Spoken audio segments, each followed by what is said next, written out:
अस्सलामुअलैकुम दोस्तों, सोब सीरियल दुलाब जे ईंदड़ नई एपिसोड में छा थींदो ऐं छा थियण वारो आहे। नई तफ़सीलात ॼाणण लाइ जेकॾहिं बि असांजे चैनल ते नवां आहियो त महिरबानी करे असांजे चैनल खे सब्सक्राइब कंदा, जीअं हर ईंदड़ नई ख़बर जल्द खां जल्द तव्हां ॿारनि ताईं मुहैया थी सघे। दोस्तों, हाणे हलूं था ड्रामे जी तफ़सीलात जी तरफ़। तव्हांखे ॾेखारियो वेंदो त ईंदड़ नई एपिसोड में जेको आहे मीर जाफ़र ख़ान कमीनो हिकु नई चाल चलाईंदो। तव्हांखे ॿुधाईंदा हलूं त ईंदड़ नई एपिसोड में उहो सूबेदार खे घुराईंदो ऐं उनखे चवंदो त असां हलंदासीं मुराद खान ॾे। तंहिंखां पोइ इहो चवंदासीं त जेकॾहिं तव्हां शींहं जे तरफ़ वेंदव त शींहं पंहिंजो शिकार कंदो ऐं आसानी सां हू तव्हांखे मारे छॾींदो। तंहिंखां पोइ इहो चवंदासीं त जेको आहे असां तोखे नथा पोइ बचाए सघूं।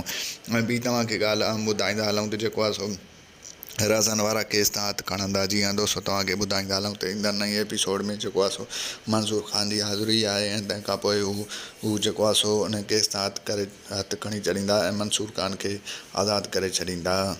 तव्हांखे ॿुधाईंदा हलूं त अमा साइण खां जेको आहे सो उनजा जेको आहे सो बाबा मंसूर जा जेके बि साथी हूंदा उहे मोकिलाए वेंदा ऐं चवंदासीं त दुआ कजो त अॼु जेको आहे सो कमु थी वञे। ऐं होॾां तव्हांखे ॿुधाईंदा हलूं त जेको आहे सो सोडल जो पीउ जेको आहे सो हाणे कमदार जी भेण सां जेको आहे सो पंहिंजे पुट जी शादी कराइण जी कोशिशि कंदो। जीअं दोस्तों तव्हांखे ॿुधाईंदा हलूं उहो कमदार ॾे बार बार ईंदो, कमदार खे चवंदो त इहे नफ़रतूं छॾे ॾियो त जेको आहे सो असां हिकु थी वेंदासीं। ऐं तंहिंखां पोइ तव्हांखे ॿुधाईंदा हलूं त जेको आहे सोडल जी शादी उतां ई थींदी।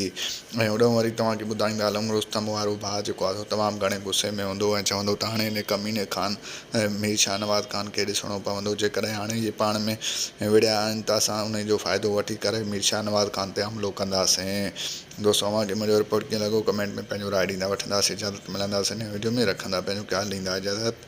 अल्लाह हाफ़िज़।